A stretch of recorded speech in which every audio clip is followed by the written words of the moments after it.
Hello, faithful. I'm not even gonna ask how you're doing.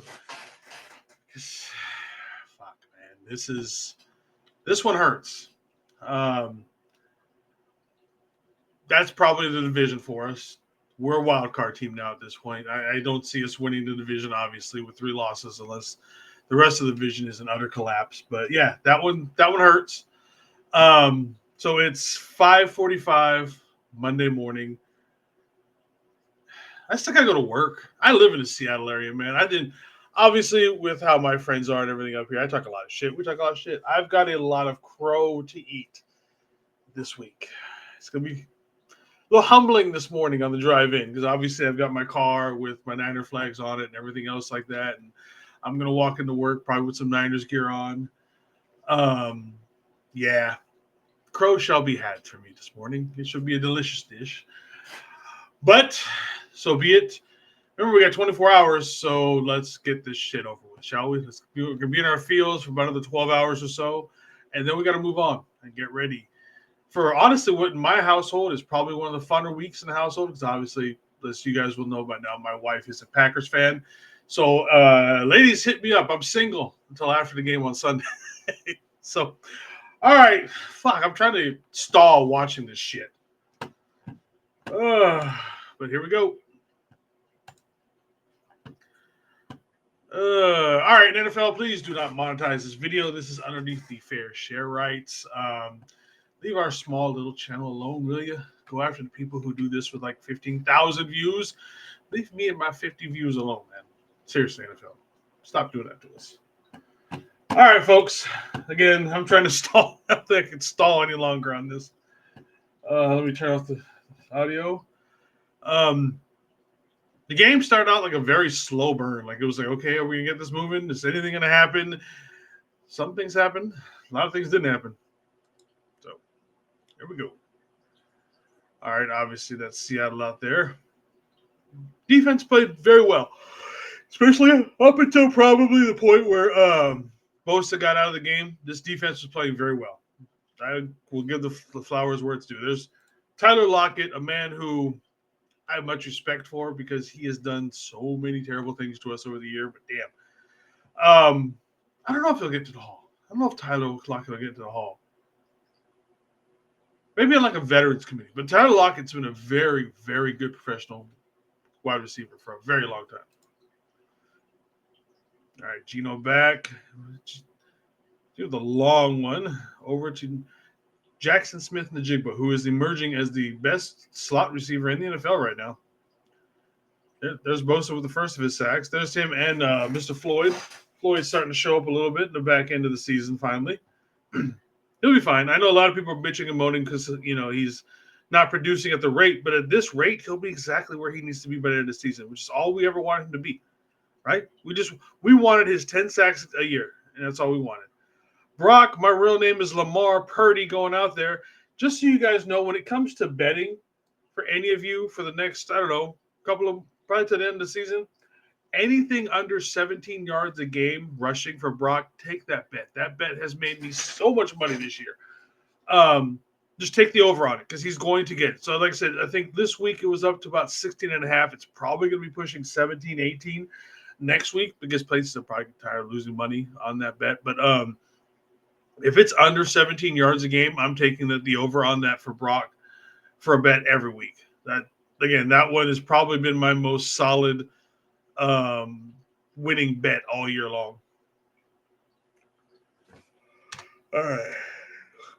Anyway, it's wide open fields. And one thing, Brock, for the love of God, slide, my man. Learn to slide. I don't think of any of his rushes this year, he has ever slid once. We do not need another Tua on this team. And I know it's hard. It's probably not part of your game. But for the love of God, Purdy, please slide.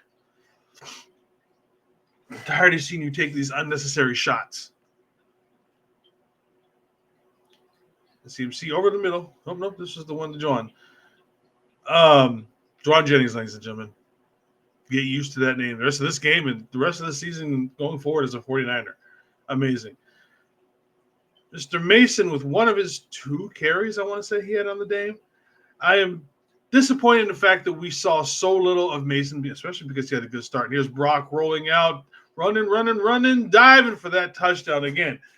Brock is slowly making his way to the most complete quarterback in the NFL. You could argue whether or not he is the best or any of that kind of stuff, but with his emergence as a runner becoming more prevalent this year, again, you would only, again, as a complete quarterback, he's on his way to being, if not the one of the top complete quarterbacks. Because his running ability has shown now. You have to pay attention to it now. Good job, Brock. Seahawks come out. They should have had him about 4 times on that one.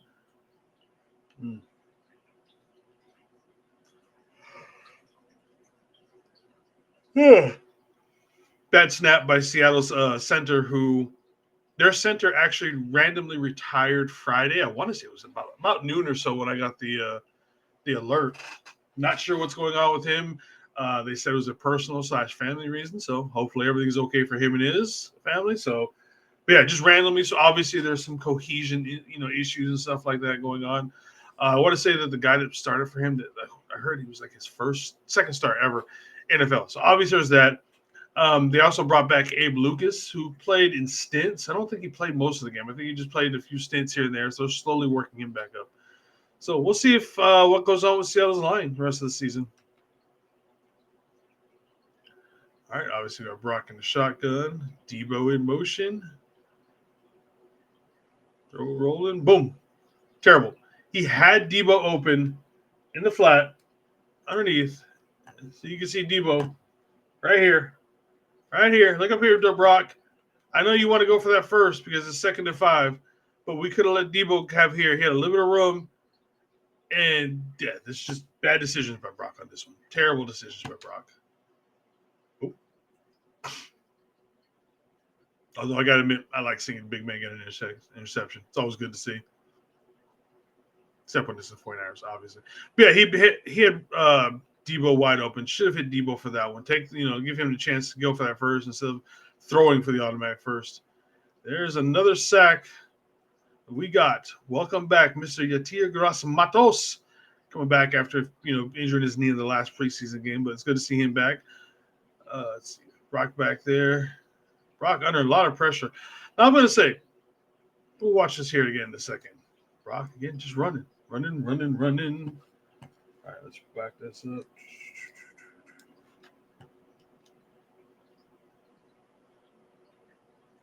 Nope.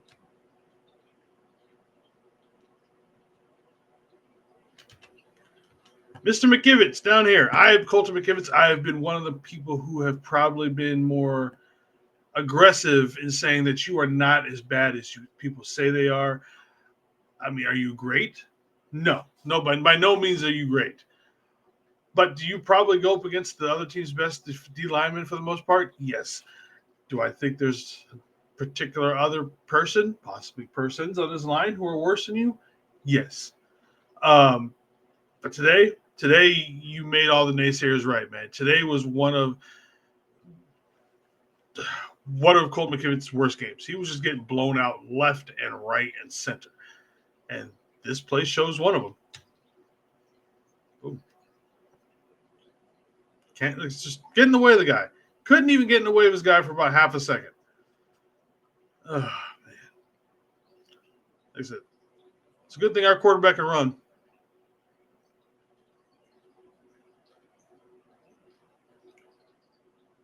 Third and 1. Was that that's the third? 3rd and 1. I think I said 3rd and 1 more than any other game today or yesterday than I did ever before. Just every time the ball.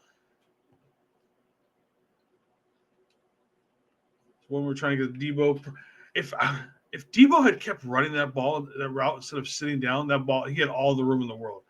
This one should have never happened. Look at Geno.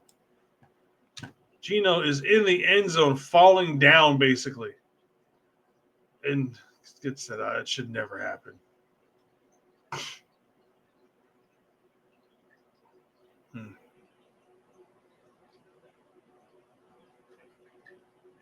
For the most part, didn't hear much from DK. DK Again, talking all that smack about, and then not being able to do much of it against the Niners. The Niners have whatever the sauce is to shut down DK, we got it. He may get one big play, but that's usually about all he gets against us. Honestly, whenever we play the Seahawks, I'm not worried about DK. And here's the fight that I'm not sure exactly what happened, but man, Lenore and Kenneth Walker, they have some serious issue. There was a tweet by Lenore, basically like, "Hey man, the next time I see you, I'm gonna knock your chin strap off." And the fights they're not even in the fight; they're off to the side. I'm actually surprised all it was offsetting penalties on that, because there was like 96 flags on the ground on that one. CMC looked good in stretch for parts of stretches. Again, why are we running him so much, especially when JP Mason was looking pretty good at certain points in this, the couple attempts that he got. I've been terrified that we're going to use CMC so much and we're just going to completely forget about both Mason and Garendo and some of the improvements they've been making. Gino with all sorts of time down there. Oh, man. But we've got Isaac Yadam with his first pick as a 49er. Came close to another one later. I want to say it was the pass to DK. It was about an inch a little bit like, but he missed it by about an inch.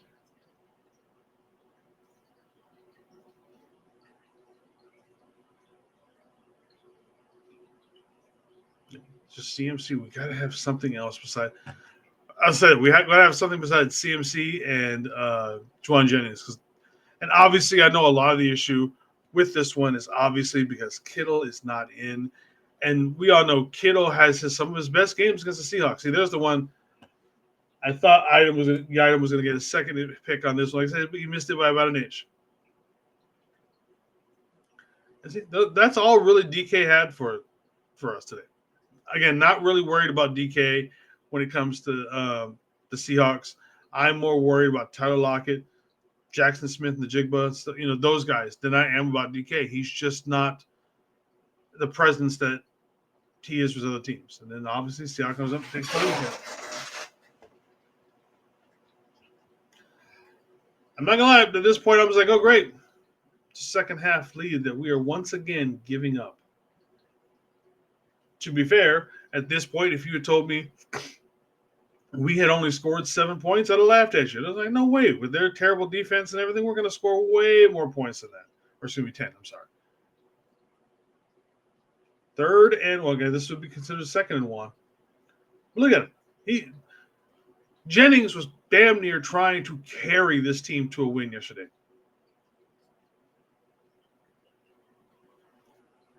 It's a question I'm going to be asking on our podcast. If we had known that, Jennings was going to have even half of the breakout year that he was having this year, I mean, do we even need to pay Ayuk, or could we have traded him and gotten, something out of that? But that's neither here nor there. But man, see? Who's that man again? Who's that man? Third and one. At this point, he is the man, the myth, the legend, the way he is just showing up for this team on third downs over and over and over. What's the other on the seventh day / round, God drafted Juwan Jennings. Oh my God, who is that? Some guy named Juwan Jennings. You know what? Honestly, at this point, just feed Juwan. You get Juwan and Kettle out there. That's the only two people seeing it. If Juwan did not score this touchdown to end this drive, because this drive, he literally picked this team up on his back and said, we're going down and we're scoring. It would be just unfathomable if he wasn't the one to score this touchdown.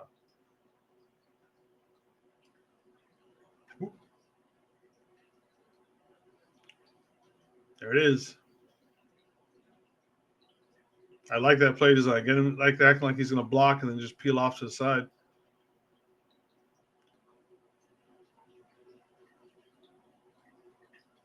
There's that man, Smith and Jigba. This is a great stand by the defense. We got a pretty good spot on both of them. I honestly thought he got it on the fourth down. When they showed it on TV, from the way it looked like he would have made, he might have made it. But I'm not going to say anything. I'm going to take it. And here, Kyle Shanahan, this is where you need to put the game away. We are up by 4. We got 4 minutes left, basically, in this game. Why?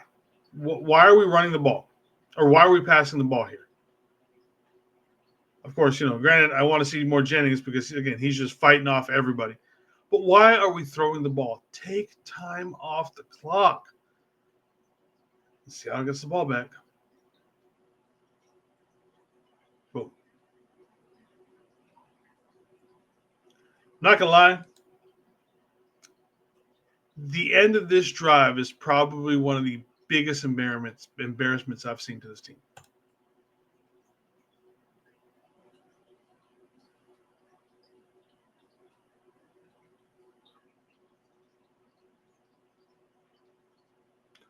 I'll give Seattle credit. Seattle has absolutely no offense, but for some reason, this offense comes just every game that they play, because obviously I watched much of them living up here. They seem to come alive in the 2-minute warning. In 2 minutes, this offense, they just need to go to a hurry-up offense constantly. This should never happen. Come on, guys. See, Brock, that's what we call a slide.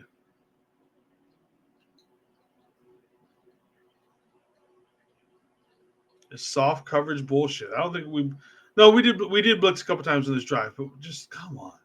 This is Geno Smith. He's not fucking good. How do we let Geno Smith do this? This shit right here. This is an utter embarrassment. Geno Smith, the fucking walk-off touchdown to win this game, is an absolute embarrassment. Now, yes, Bosa was not playing in this game because of his hip injury just got too bad. But come on, guys. All accounts, Geno Smith is not a fucking good quarterback. This should not be happening. Why are we playing such soft fucking defense?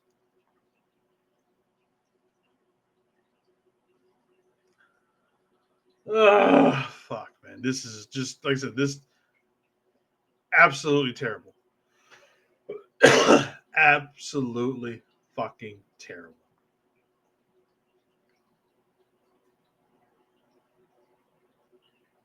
Obviously, watching the game at home, it was silent. And I don't know what the fuck this shit was.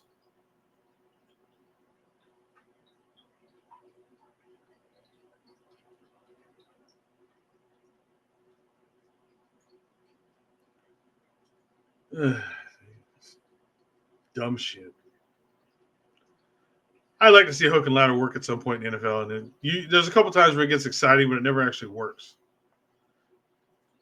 I will say this: Geno Smith hasn't beat. This is the first time he's beat the Niners in 3 years, so he's 5-1. But now he's doing all sorts of shit like he dominates us. Like dude, you're not Russell Wilson. Shut up. So again, ladies and gentlemen, that is the Seahawks coming back to beat the 49ers on an absolutely, why is this not switching? There we go. On again, what's probably the most embarrassing loss to date. I mean, it's a fucking walk-off Geno Smith touchdown. I don't ever want to hear shit. He's terrible.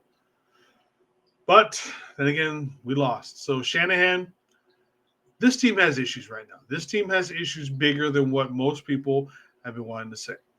I've been pretty open to say what my point on this game is that this team still shows almost no emotion for the most part.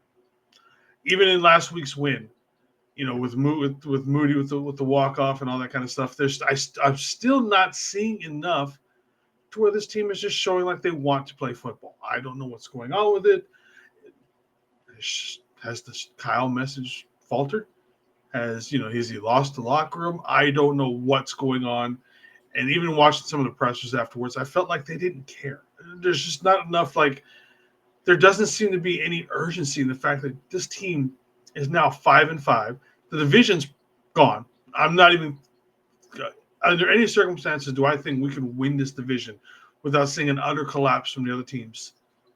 So we're a wild card team at best, which means we're going to have to go on the road. Obviously, I think there's 4 teams that have won the Super Bowl as a wild card team, so it's not impossible. But this team should have tore through this division. We should not be 5-5. I'll leave the actual breakdown and all that. We'll talk more about it on Tuesday. tomorrow when me and TJ break down this game at 4:30. So again, faithful, drink your coffee, have a good day, have a good week. And like I said, I'm single this week because we're playing the Packers. All right, faithful. Five for time, tell love, one love. Today's episode is sponsored by Power Brand Systems. Need help getting new customers for your business? Let Power Brand Systems help you grow with their powerful tools. Visit powerbrandsystems.com/Niner Faithful Radio for more info. If you like our content and would like to support the show, consider leaving us a tip in our tip jar at ninerfaithfulradio.us/tip jar. Join our exclusive membership community where you get exclusive NFR content not available anywhere else. Join our exclusive chat, 20% off of all non-sale For the Faithful by the Faithful gear, and much more. Visit portal.ninerfaithfulradio.us/login to join. For the Faithful by the Faithful Season 4 apparel is finally here. To see this year's designs and also save 20% off of Season 1 through 3 designs, go to ninerfaithfulradio.com/shop. What's up, y'all? It's your boy Niner Faithful, inviting you to check out our game day shows. I'll get you ready for the game with our pregame show. Jason gives you his thoughts on the first half with our halftime show, and Jamie will wrap things up with our postgame show. Tune in every Monday to watch Jason react to the highlights of last week's game. What's up, y'all? It's your boy Niner Faithful. Tune in every Tuesday at 4:30 here on the West Coast as Jason and I review last week's game. Tune in for Madden Stream Wednesday as we stream this week's game on Madden 25. Join us Friday for our NFR Weekly Review at 6 p.m. here on the West Coast. End your week with some drinks and laughs. Get all the highlights from all the Niners press conferences every Saturday on Niner Faithful Radio Presser Review. Follow us on social media at Niner Faithful Radio on Facebook, Instagram, Tumblr, and TikTok, and at Niner Faithful R on X. This segment is brought to you by Shop49ers.com, the official online store of the 49ers. Use our affiliate link in the description to get the latest official Niner gear, save 10%, as well as help out the show. This segment is brought to you by SeatGiant.com. Use the promo code NinerFaithfulRadio at SeatGiant.com to save on all your theater, concert, and sporting event tickets.